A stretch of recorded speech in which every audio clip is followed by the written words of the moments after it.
Hari ini kita bersama Mas Venza Kris, seorang penggiat space art. Terima kasih udah mampir ke sini. Terima kasih Mas Radit. Jauh-jauh dari Jogja. Nggak jauh lah. Nggak jauh ya? Tadi naik pesawat berarti? Enggak naik UFO. Baru juga mulai. Mas Venza ini lulusan Institut Seni Indonesia. Dan dari kecil tertarik sama science fiction, kalau nggak salah gitu ya. Boleh diceritain nggak awal ketertarikannya tuh di pop culture yang seperti apa dan kenapa tertarik di situ? Sebenarnya bukan secara general science fiction, tapi saya lebih spesifik ke sesuatu benda yang bisa terbang. Oke. Gitu. Nah, terus kemudian waktu masa kecil melihat komik, oh yang bisa terbang itu namanya ternyata UFO ya gitu. UFO itu apa sih gitu? Nggak kepikiran untuk tertarik sama sesuatu yang berhubungan dengan UFO atau alien. Tetapi lama-kelamaan komik dan buku itu semakin banyak gitu dikumpulkan. Dan terus lalu kemudian ketika dewasa, kesadaran akan mengkoleksi itu semakin tinggi karena sudah punya uang kan. Jadi waktu kecil kan nggak punya uang. Iya. Nah jadi waktu sudah punya uang langsung seringnya berburu tentang semua artefak. Artefak itu ada yang diproduksi orang bangsa Indonesia sendiri, ada kebanyakan impor, kebanyakan barang-barang yang ada di museum saya yang di rumah itu, misalnya Jepang, Korea, Hong Kong, Taiwan, Amerika. Eropanya sangat sedikit. Untuk yang era-era dari tahun koleksi saya tertua tahun 30-an. Sampai tahun 90-an. Oke, ya. Itu dari kecil sudah punya ketertarikan berarti ya? Iya, dari kecil hanya ketertarikan, tapi kesadaran untuk mengkoleksi pas sudah bekerja. Itu kayak saya dulu nggak? Saya suka nonton film apa E.T. dulu, E.T. E.T. tahun Spielberg. 82. 82. Ya. Itu saya belum lahir sih, cuman waktu itu sempat dimainin di TV. Terus saya nonton, itu jatuh cinta tuh sama E.T. karena ceritanya kan menyentuh tuh. Yang apa nih jatuhnya? Sepedanya, keranjangnya, selimutnya. Ya tangannya itu kan ya.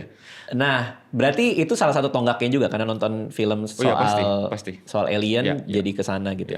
Tapi sebelum kita cerita lebih banyak, ini bawa apa sih?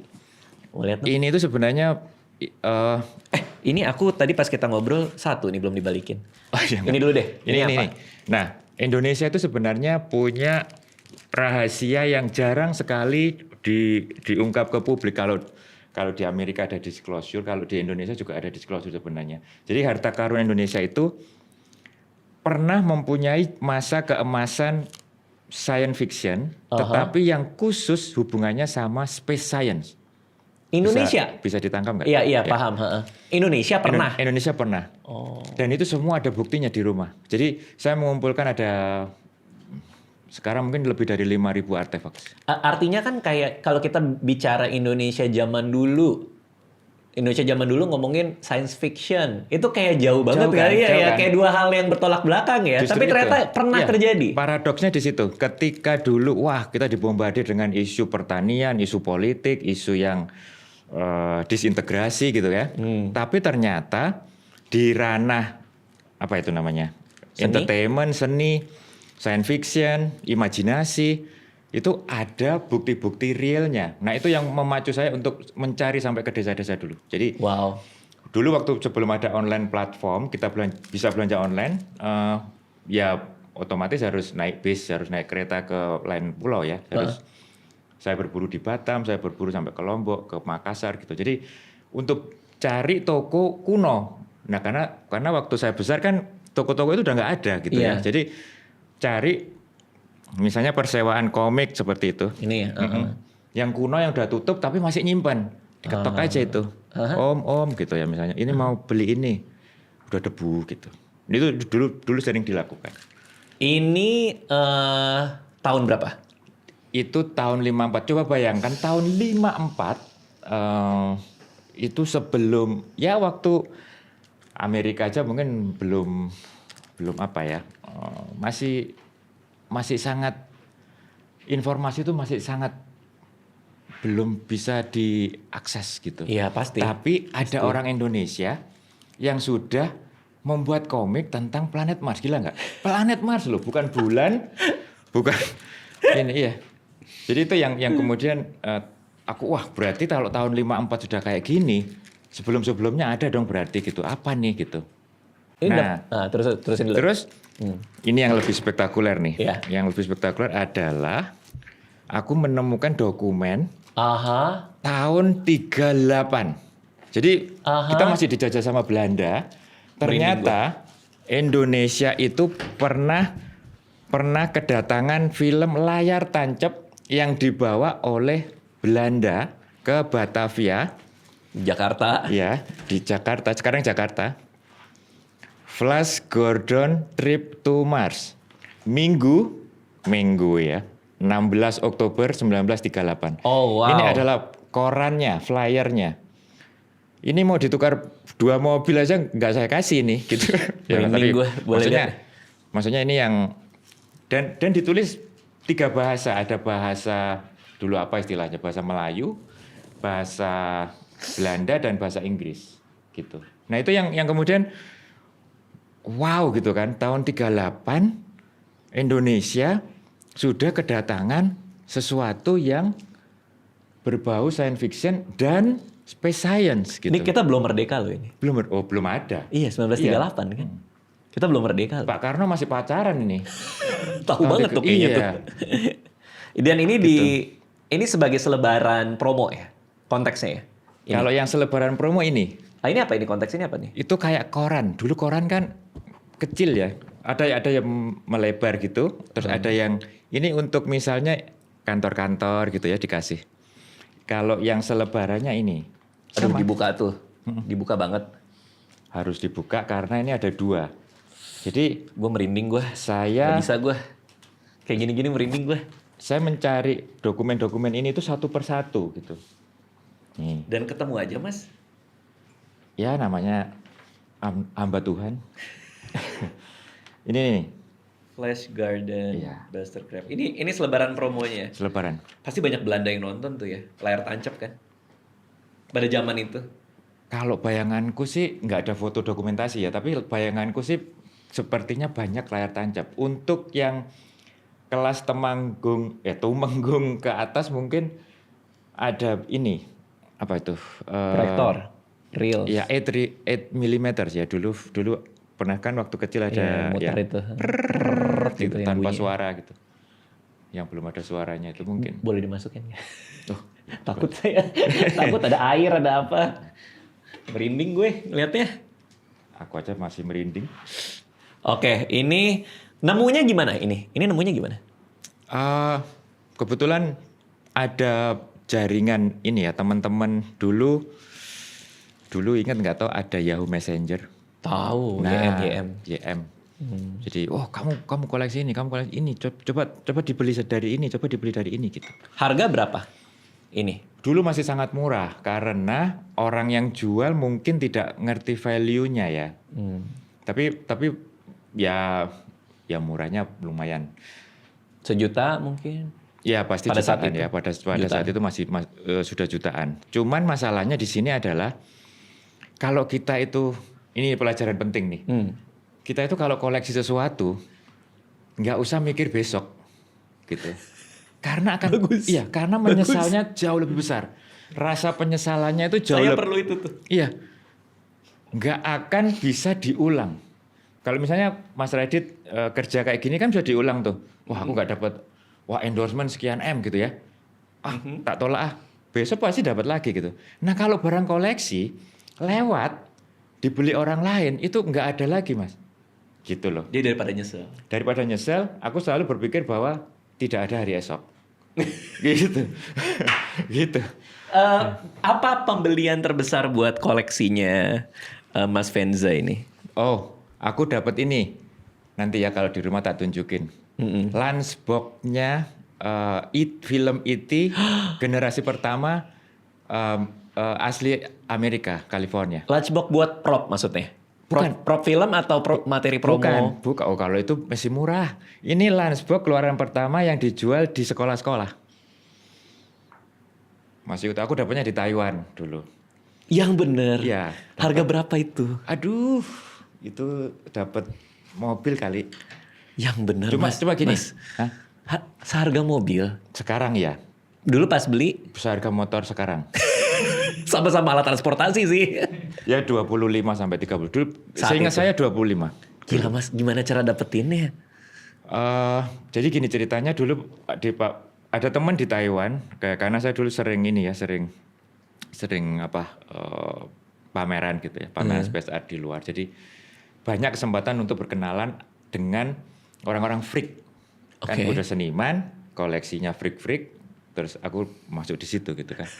Jadi dia pernah dia lihat itu, menurut dia nggak berharga karena wah ini bukan koleksiku gitu. Aku koleksi hal yang lain. Wah mungkin si Venza nih ini gitu. Oke. Ya udah aku beli. Sekarang kan lagi tren kartu Pokemon, tau nggak? Pokemon. Miliar, harganya miliar gitu kan. Ada. Sekian M gitu. Nah ternyata Mas, di dinding salah satu ruangan rumahku itu, aku tuh memajang seriesnya kartu film E.T. generasi pertama. Nggak ngerti, ini kartu apa ini? Kartu dulu di film, kalau dulu keluarannya di daerah Los Angeles di California itu, dia ngeluarin kartu, Kayak collectible gitu? collectible item. Oh. Jadi ada kartu, ada buku, ada komik, ada jam, ada robot, ada apa gitu. Nah itu kan banyak. Nah itu yang tidak bisa tak bawa ke sini itu sebenarnya ada satu komik Aha. E.T. versi Indonesia, tapi Petruk Gareng. Nggak tak bawa ke sini karena itu sudah dipasang di dinding gitu, harus sudah dibaut-baut gitu. Jadi ya kapan-kapan nanti lihat ke rumah. Aman, tapi artinya Petruk Gareng pernah di satu masa bahas soal IT gitu? Iya. Jadi itu kelanjutannya tadi kita membahas tentang ternyata disclosure-nya Indonesia itu adalah masa keemasan atau masa kejayaan orang-orang Indonesia, orang-orang kreatif Indonesia, baik itu comic maker maupun mungkin filmmaker juga, atau musisi yang membuat karyanya dengan tema astronomi dan space science. Nah, aku juga mengumpulkan kaset. Ada musisi, ada pelawak. Oke. Jadi Mas, dulu pernah dengar nggak ada dagelan Jawa namanya Basio? Nggak tahu. Nah Basio, terus ada lagi satu lagi, itu salah satu seri kasetnya, itu judulnya Piring Terbang. Oke. Itu ada buktinya itu. Oke. Tahun 60-an, tahun 70-an. Iya, lagi-lagi membuktikan tadi argumennya Mas Venza kan ada masa Indonesia di mana kita secara kolektif paling nggak di budaya pop ngomongin soal science fiction, terutama UFO dan alien itu ya. Itu salah satunya di kaset itu, Piring Terbang itu. Itu stand up comedy loh. Oh, ada berkomedi. Basio itu adalah stand up comedy pada zamannya. Jadi Mas Radit kalau misalnya ingin memasang sesuatu yang sangat berharga, berhubung tokoh stand up comedy Indonesia, Salah satunya ya. salah duanya, terus kayaknya harus punya itu deh. Oke. Menarik. Menarik. Karena lagi-lagi ini komedi 60 terus science fiction. Ya. Kombinasi itu, paradoks itu yang dari tadi paradoks. membuat Mas menarik kan. Iya. Nah, tapi kalau kita ngelihat gara-gara tadi ngomongin IT, si Steven Spielberg kan mau ngeluarin film baru juga tuh. Disclosure Day. Ya. Itu soal alien juga. Kemarin saya juga nonton trailernya, itu kayaknya seru banget. Membangkitkan rasa ini lagi nggak? Kalau nggak salah Juni berapa tuh? 10 ya? 10 ya? Juni 10 kan mau tayang tuh. Membangkitkan rasa itu lagi nggak? Kayak, aduh dulu gue nonton E.T. sampai itu di tembok ada ini gitu. Masih membangkitkan rasa yang sama seperti dulu? Percaya atau enggak bahwa ternyata setelah aku pelajari kemarin sebelum berangkat ke Jakarta, Steven Spielberg itu sebenarnya tidak membuat film UFO, tetapi dia membuat film tentang kemanusiaan. Jadi ini wajib nonton sebenarnya, manusia di bumi itu loh. Jadi secara general ya, peradaban di bumi ini kan lagi kacau-kacaunya nih sekarang. Dari semua aspek. Dari perang, dari wabah penyakit, dari kurs mata uang, dari kelaparan, poverty, kemiskinan gitu. Jadi bencana alam, natural disaster, semuanya. terus ini ada apa gitu. Oke. Kenapa kok semuanya bareng gitu. Ada chaos, terus ada disclosure gitu. Terus ada file-file Pentagon yang dikeluarkan. Oh iya tuh saya juga Gitu. lihat. Itu kalau nggak salah Presiden Amerika Trump itu meminta, justru presiden yang minta ngeluarin kalau nggak salah. Yes. Apa gimana sih ceritanya? Ya, jadi ada presiden, ada si Trump ini Heeh. memerintahkan Departemen Perangnya. Heeh. Jadi Pentagon itu kan di bawah Departemen Perang. Ya. Makanya war.gov gitu ya websitenya untuk file-file disclosure itu. Terus kemarin ada beberapa konten yang wah kenapa ini kok war gitu? Ya nggak aneh lah, itu kan war ini kan artinya bahwa ada di bawah Department of War gitu ya. Jadi kalau misalnya ada perintah seperti itu, sebenarnya file-file itu ya sudah ada, cuman kelebihannya sekarang adalah kenapa toh kok harus sekarang gitu? Artinya diakui.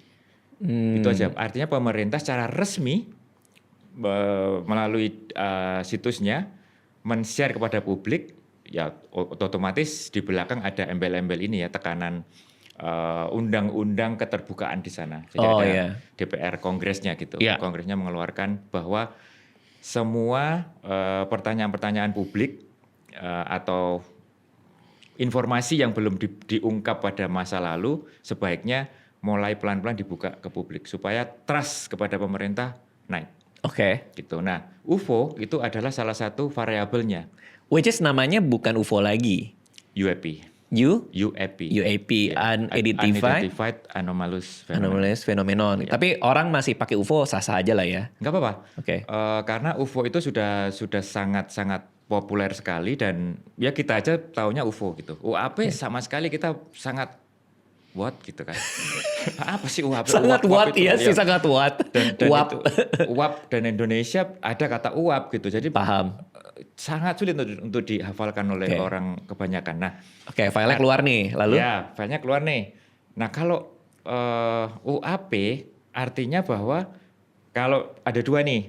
Kalau orang yang suka UFO, ada komunitas UFO, ada orang yang suka ngulik, ada orang yang masyarakat mungkin yang suka astronomi.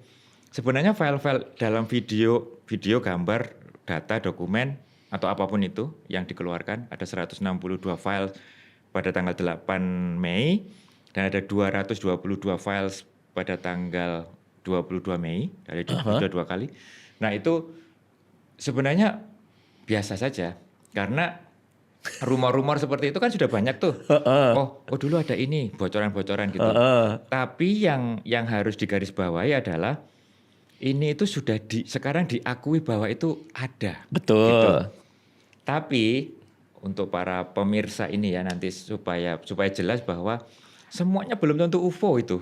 Belum tentu. Iya, siapa tahu itu pesawat apa dengan gambar yang blurry gitu kan maksudnya kan. Itu bisa pesawat, bisa balon udara, bisa itu keanehan anomali atmosfer apa gitu ya. Bisa kecanggihan teknologi tertentu gitu bisa juga. Nah, film Disclosure Day ini itu kalau nggak salah premisnya mirip-mirip tuh ceritanya. Bahwa ada hal yang ditutupi pemerintah Amerika tentang keberadaan makhluk asing ini, alien ini. Yang saya tangkap sih dari trailernya gitu. Apa emang benar kayak gitu kah atau ada hal lain? Hal terpentingnya setelah saya lihat berulang-ulang trailernya kan ada banyak versi ya. Betul. Yang kemarin yang 2 hari yang lalu keluar yang final. Yaitu tadi pertama si sutradara ini Steven Spielberg ini sebenarnya tidak sedang membuat film UFO, tetapi dia ingin menyadarkan manusia di planet bumi ini bahwa sesuatu yang nyata itu ada di luar sana. Gitu. Nah itu sudah terekam, sudah termanifestasikan di film-film terdahulunya. Bahkan film Close Encounter in the Third Kind, terus E.T. karyanya beliau juga tahun 77 dan 82 itu sebenarnya sudah mempunyai ide yang sama bahwa what is the message behind the scene gitu ya. I see. Ya, nah Paham. jadi dia jauh sekarang mungkin sudah ini ya, sudah sepuh, jadi behind the scene-nya, message behind the scene-nya itu semakin kuat gitu. Paham. Yang tersirat Iya, kan yang tersirat. maksudnya Jadi kan. ya biasa ya, kalau orang Jawa itu sudah jadi pandito gitu kalau orang udah Pandito tua. tuh. Sudah menjadi pendeta, sudah menjadi orang yang sudah enggak keduniawian lah gitu ya. Iya. Meninggalkan legacy. Dan lebih filosofikal juga Iya, kali sangat ya. filosofikal. Coba di ini ya, dilihat nanti. Pesan-pesannya itu sangat kuat sekali bahwa efeknya apa sih gitu. Manusia akan bertindak bagaimana nih? Manusia akan kagetkah atau depresikah atau saling membunuhkah atau saling tidak percaya sama agama atau akan saling mencurigai teman-temannya atau saling keep data pribadinya atau apa gitu. Oke. Nah, itu semua yang dibahas di situ. Oke, nah artinya maksudnya adalah film Disclosure Day ini bukan cuman hiburan film soal UFO atau alien, tapi ada hal lain yang mungkin kita bisa ambil yang merefleksikan kehidupan berbudaya, berbangsa pada saat ini dengan semua keresahan masyarakat pada umumnya gitu kan. Nah, untuk tahu apa, makanya jadi menarik buat kita tonton gitu ya kira-kira ya. Iya, betul. Sangat menarik. Mungkin wajib ya karena ya sekali lagi ini bukan hanya sekedar film yang tahu-tahu ada suatu benda di langit terus muncul terus aliennya menampakkan diri, bukan itu. Iya. Sama sekali bukan itu. Karena kata Gizmodo tuh ada review yang bilang nih salah satu film, bukan salah satu, malah mungkin film terbaiknya Spielberg selama 20 tahun terakhir gitu. Yeah. Dan saya penggemar film-film yang kayak gitu. Terakhir itu ada Arrival kalau nggak salah, yang dia harus ngobrol kalau nggak salah. Itu kan POV unik ya dari encountering alien ini gitu. Jadi saya sih pengen tahu nih tanggal 10 Juni nanti nih. Kira-kira bakal kayak gimana filmnya sih. Iya, bakal meledak parah ini pasti. Iya. Oke, nah sebagai seorang entusias space art, suka karya-karya seni, sampai tadi ngumpulin beberapa hal. Berarti buat Mas Venza, kalau UFO tuh beneran ada tuh menggairahkan sekali kali ya buat Mas Venza ya? Nggak ada aja sangat menggairahkan. Ya kan? Saya kebayang kalau UFO beneran ada tuh Mas Venza masih kayak, wah gila. Gitu, ya mungkin. Iya sih. Iya kan? Tapi yang jelas bahwa jangan ada bukan menyuruh ya. Ini kalau saya, mereka kalaupun benar-benar datang mereka tidak akan jahat sih. Oh kok bisa berpikiran gitu? Kalau mau jahat sudah dari kemarin-kemarin soalnya. Ngapain nunggu besok-besok? Karena kan ada banyak yang bilang ada yang diculik, terus di probing. Iya. Terus ada yang alien bilang abduction. Ya. Alien abduction itu sebenarnya seperti gini. Kita kalau ada entitas lain atau hewan deh, kita sama kucing. Kita biasa kucing lewat kamar kita, terus minta merengek-rengek, minta tidur sama kita gitu. Terus ada yang nggak suka gitu, saudara kita ada yang nggak suka terus sus gitu. Kucing sebenarnya ada dua kemungkinan, dia merasa diusir atau merasa justru disayang. Gimana tadi? Kucing tadi melompat di Kucing tempat melompat tidur nih. Terus tahu-tahu ada misalnya saudara kita yang nggak suka. Wah, gitu. Kucing ini ada dua, bahwa dia mungkin diusir, terus sedih, bisa juga, ini bahasa manusia berarti sayang ini, gini-gini mungkin ya sayang itu gitu. Oh, karena dia tidak paham. Tidak ada konsep bahasa dan tidak ada konsep gestur tubuh yang bagaimana yang harus saya artikan gitu kan. Nah, lalu kemudian dia meniru itu mungkin ya, meniru itu terus gini-gini. Merasa sayang nih gitu. Oh, dia kemarin waktu malam-malam aku digini-giniin. Aku mencoba gini gitu. Sebagai ngasih lihat gue juga sayang sama lu.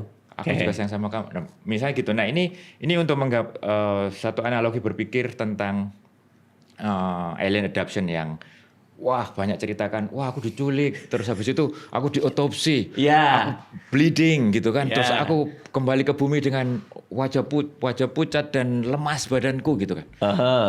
Siapa tahu dengan kamu diculik misalnya, kalaupun itu benar-benar diculik, aku sih nggak percaya ya alien abduction itu, aku nggak percaya.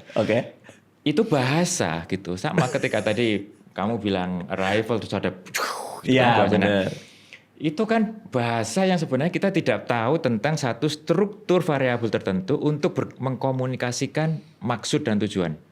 Iya. Bahasa itu bisa verbal, bahasa itu bisa teks, bisa gambar, bisa image, bisa juga gestur, macam-macam. Jadi jangan dibayangkan, jangan mempersonifikasikan alien. Paham. Dari sudut pandang kacamata moral kita. Iya. Karena buat kita Dari jangan-jangan segala jangan-jangan adoption itu kalau beneran terjadi itu kita tidak bisa mengkategorikan itu jahat gitu. Karena kita nggak tahu Betul, intensinya. iya. Kayak misalnya Berarti Anda tuh berpikiran positif sekali ya sama alien ya berarti ya. ya karena beliau-beliau itu juga positif sama aku gitu loh. Jadi masa nggak dibales sih gitu kan? Betul. Udah dikasih kayak gini, udah dikasih wah ribuan koleksi dengan sangat gampangnya. Paham. Iya kan? Itu siapa coba yang ngatur kayak gitu kalau nggak alien? Enggak, bukan. Itu yang ngatur. Aku sendiri. Oke. Karena saya ada satu game yang saya mainin namanya Mass Effect di Ya. di PC. Ya. Di Mass Effect itu dijelaskan bahwa manusia itu ketika menemukan sumber energi yang baru, aduh lupa lagi namanya apa meter gitu, mereka jadi bisa membuat kapal yang terbang ke planet-planet yang jauh-jauh. Artinya mungkin ada satu sumber energi yang kita belum nemuin. Kayak zaman dulu manusia belum ketemu fossil fuel mungkin atau batu bara mungkin. Mungkin kita belum nemuin aja 1 meter yang jadi sumber energi yang membuat pesawatnya Elon Musk itu bisa ribuan tahun cahaya berangkatnya gitu. Dan akhirnya setelah itu dia bisa ketemu bangsa-bangsa lain yang selama ini nggak pernah ada. Karena universe ini kan luas banget kan. Expanded. Dan expanding Ya. terus sampai satu hari dia akan kontraksi kan. Ya. Tapi kan ini masih expanding terus gitu ya. Berarti kan mungkin segala possibility ada aja kali ya seharusnya ya.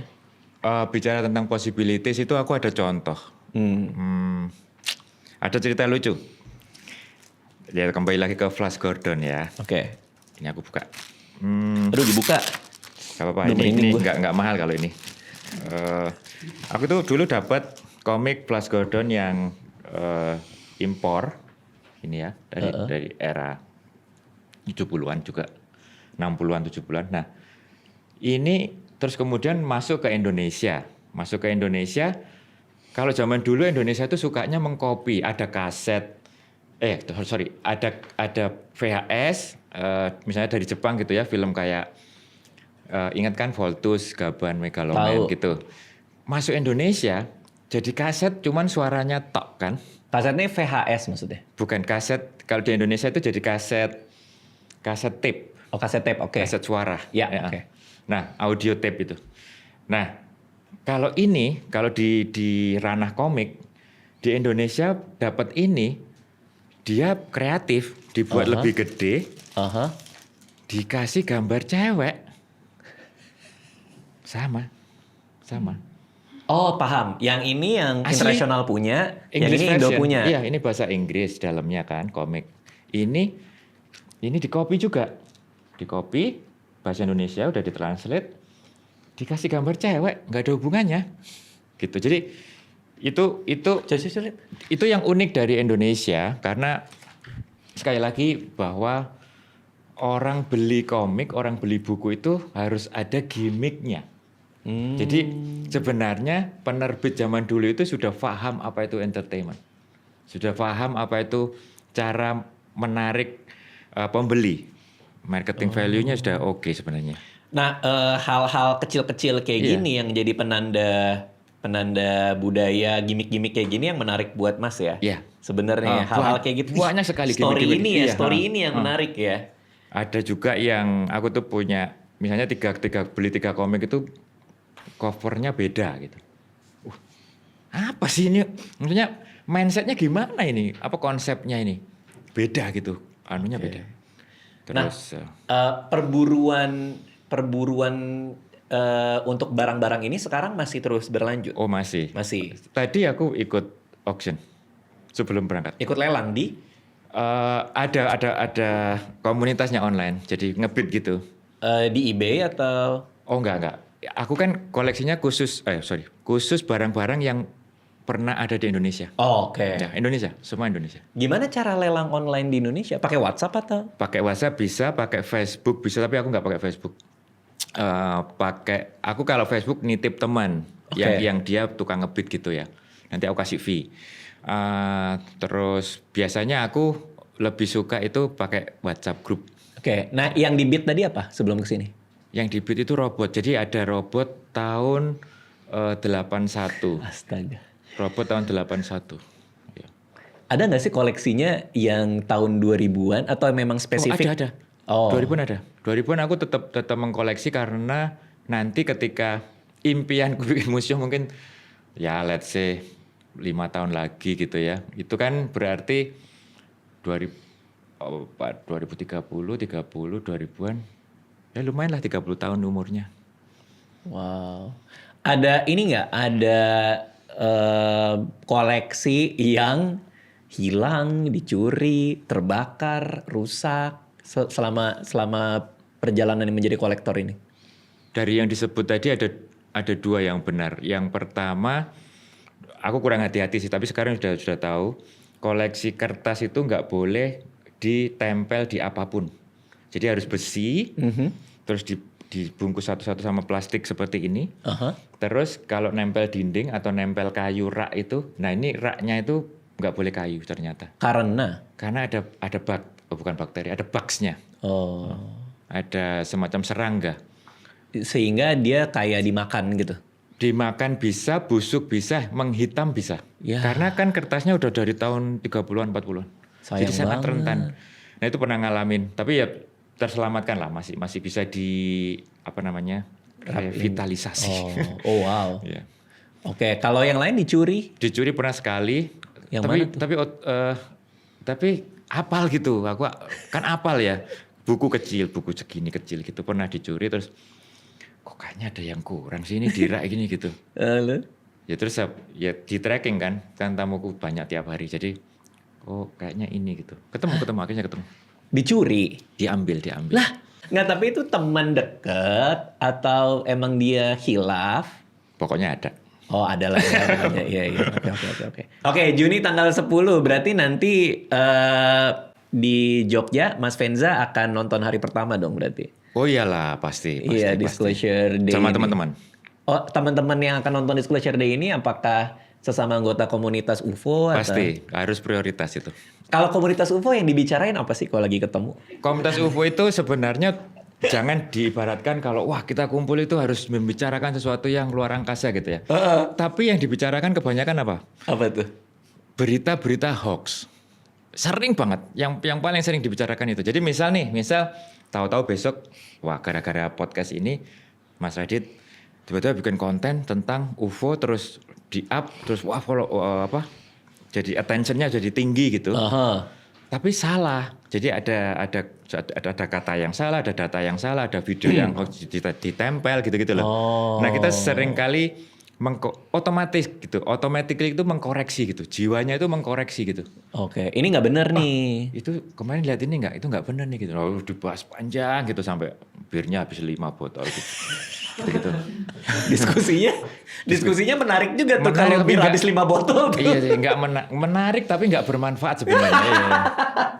Tapi itu kan hobi kan. Unfaedah itu. Tapi kan ada lah pasti keinginan di komunitas UFO itu di masa hidup kita sekarang akhirnya ada bukti otentik di mana kita berkomunikasi dengan erat dengan alien dong. Sebenarnya kalimatnya gini, sebenarnya bukan akhirnya ada bukti otentik karena bukti itu pasti otentik. Oke. Ya kan? Akhirnya diakui ada bukti. Itu dulu. Pertama. Jadi Amerika ini tahap pertama ini adalah trust dari masyarakat bahwa pemerintah mengakui bahwa data itu ada. Data ini apakah benar? Belum tentu. Ya, belum tentu. Tapi ketika si pemerintah Amerika ngeluarin semua data yang kemarin tuh dikeluarin semua, itu kan satu dunia akan jadi detektif kan untuk mencoba mengkonfirmasi ini apa, ya dong? Itu yang teman-teman di komunitas lakuin juga dong pasti kan? Iya dari dulu. Oh. Ya, investigator.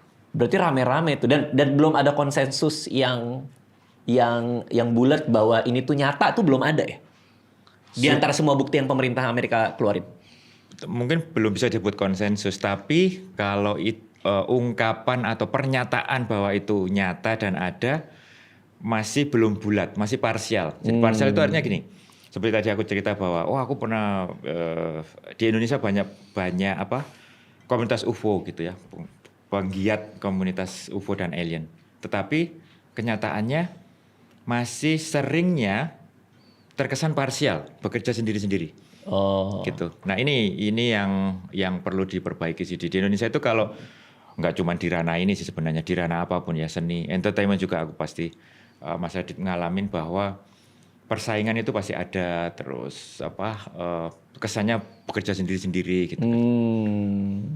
Itu yang sulitnya di situ. Sulitnya di situ pasti. Kalau ada isu tertentu, beberapa orang itu pasti pengennya muncul gitu loh. Padahal pengen muncul itu belum tentu bahwa itu membawa sesuatu yang valid. Oke. Informasinya. Karena film itu biasanya dibuat jauh-jauh hari sebelum tayang, film seperti Disclosure Day ini terasa sangat dekat dengan Trump ngeluarin file-file itu nggak sih sebenarnya? Karena isu-isunya kan mirip-mirip ya. Apakah sebagai kebetulan kali ya? Aku sih nggak menganggap ini kebetulan, karena ya negara sekelas Amerika ya. Jadi pasti ada sesuatu yang ingin dinyatakan di publik lebih jauh. Dan perlu diingat juga bahwa pengungkapan atau file ini dibuka tidak hanya sekali dan sudah dua kali, dan nanti akan ada lagi. Oke. Gitu. Oke. Nah, terakhir kita ngomongin koleksinya lagi nih. Apa yang masih jadi holy grailnya Mas nih, yang masih ingin banget dimiliki, tapi sampai sekarang either belum ketemu atau belum pas waktunya untuk memiliki itu?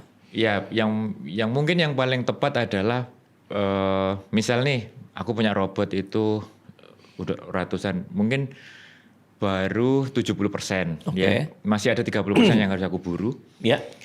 Dan di online platform itu sekarang kesannya sudah habis, nggak ada apa-apa. Kalau googling itu, wah ini udah punya gitu. Nah, yang ditunggu itu sebenarnya keikhlasan dari para kolektor. Misalnya kalau robot ya kolektor robot, kalau perangko ya kolektor perangko, kalau ini istilahnya tin toys ya. Oke, tin toys. Kalau ada kolektor tin toys ya tin toys itu. Kerelaan mereka untuk menjual atau melepas semua yang berhubungan dengan space science. Atau ya astronomi lah, atau space exploration mungkin juga masuk juga. Berarti ada nih satu barang yang dikolektor. Beberapa barang. Banyak barang. Mas tahu dia punya, tapi tahu juga dia masih belum lepas. Belum lepas karena di Indonesia itu seringnya kolektor itu misalnya satu ini Mas. Kolektor itu satu genre. Kalau aku memilih genre tematiknya. Kalau mereka misalnya koleksi komik ya komik gitu. Silatnya banyak, terus tahu-tahu ada science fictionnya di sela-sela itu. Nah, aku silatnya enggak, tak ambil science fiction. Gitu. Tapi semua barang. Yang seru tuh kalau kayak di Disclosure Day itu, kalau semua kolektor kita tahu semua koleksinya apa gitu ya, karena we deserve to know tuh kayak tagline filmnya itu kan lucu juga ya. Iya. Kalau filmnya juga kan bilang all will be disclosed kalau nggak salah itu ya. Yes. Ya mudah-mudahan di masa depan beneran tuh pemerintah Amerika ngeluarin all will be disclosed semuanya gitu ya tanpa itu yang salah satu alternatif pemikiran atau salah satu teori yang sangat kuat sekarang berkembang adalah ketika nanti kita menjadi monoculture, one government, semuanya serba satu gitu. Jadi karena semua tetap terbuka kan, blockchain misalnya dari sisi ekonomi ada blockchain, jadi semua terbuka, semua bisa melihat dompetnya siapa. Tidak ada transparan. Man in between-nya tidak ada, maklar tidak ada di situ. Semua bisa di-track gitu. Ini juga semua. Nanti semua hal yang misteri bisa di-track. setan pun bisa di-track. Aku itu sangat percaya bahwa setan itu nanti bisa diidentifikasi. Maksudnya gimana tuh? Iya. Maksudnya ini setan apa gitu? Ada alatnya, ya bukan alat yang canggih ya, masih alat yang ya lumayan canggih lah. Oh, ini jenis apa gitu maksudnya? Bukan jenis apa, kalau dia lewat, dia menghasilkan warna tertentu. Oh, itu kalau kayak di luar tuh Ada- perubahan suhu. Iya perubahan suhu, tapi bukan yang fisik, tetapi ini yang frekuensi yang nggak bisa dilihat. Oh, Non physical. oke. Ada tandanya frekuensi. Garis-garisnya. Oke, nah terakhir boleh dijelasin nggak yang Teen Toys ini tuh apa istimewanya dan kenapa dibawa ke sini? Pertama, ini UFO. Terus tadi menyambung pertanyaan yang pertama tadi. Kalau orang yang ngulik UFO itu suka astronomi nggak sih gitu? Oh iya pasti. Contohnya ini mainan tahun 50-an Space Lab. Nah, Space Lab ini kan laboratorium luar angkasa bahasanya. Terus bentuknya tapi UFO. Padahal laboratorium luar angkasa sekarang saat ini yang dimiliki oleh peradaban manusia di bumi adalah ISS, International Space Station yang mengorbit bumi itu loh yang Paham. ya. Paham. Artinya ini adalah ramalan orang di tahun 50 terhadap Betul. Space Lab. Betul. Dulu belum ada roket yang bisa keluar angkasa, tetapi setelah ada ini, imajinasinya berkembang, beneran ada Space Lab. I see. Seru. Oke, kalau yang ini? Kalau yang ini yang tertua, ini tahun 50-an. Gila. Yang tertua dan yang paling terawat gitu. Jadi aku punya 2 di rumah yang sudah berkarat banget, sudah ada tak koleksi juga. Jadi nanti kalau museum suatu saat punya museum mau tak jajarin 2 gitu. Yang satu terawat, yang satu pakai skincare. Gitu. Yang terakhir ini? Yang terakhir ini. Aku yakin semua pemirsa pasti nggak tahu tentang ini bahwa di Indonesia dulu pernah ada sampo bentuknya roket lucu banget. dan namanya UFO buatan Jepang, diimpor dari Jepang. Nah ini Lucu banget. aku dapat dari kolektor, dia kolektor tentang Batman. Jadi di rumahnya tuh full tentang Batman semua gitu. Lucu banget. Nah ini Wow, sampo ini. sampo. Gila. 70-an. Mas, terima kasih udah mampir ke sini. Kalau ada yang mau tahu lebih banyak soal Mas Venza bisa kemana? Oh, bisa ke kalau webnya namanya fufok.space. Oh, satu lagi. Boleh. Kalau ingin terlibat, dan semua yang nonton ya. Setiap Juli itu kita bikin yang namanya Indonesia UFO Festival. Terbuka untuk semuanya. Oke. Dan bukan hanya seniman. Mas Radit bisa ikut, semua bisa datang dan semua bisa create apapun. Bisa karya seni, bisa perjalanan, bisa riset, bisa foto-foto, bisa kostum, bisa main musik, bisa semuanya. Nah itu setiap Juli, sepanjang bulan Juli. Kenapa bulan Juli? Karena tanggal 2 Juli itu Hari UFO Dunia. Oke. World Ada UFO tuh ya. Day ya. Oke. Nah, 21 Juli itu Indonesia UFO Day. Jadi kenapa Juli? Karena ada 2 tanggal itu. Oke. Dan nanti tanggal 10 Juni sama teman-temannya nonton Disclosure Day itu. Pasti. Oke, terima kasih Mas. Terima kasih udah Makasih mampir ke juga. sini. Makasih Siap. semuanya.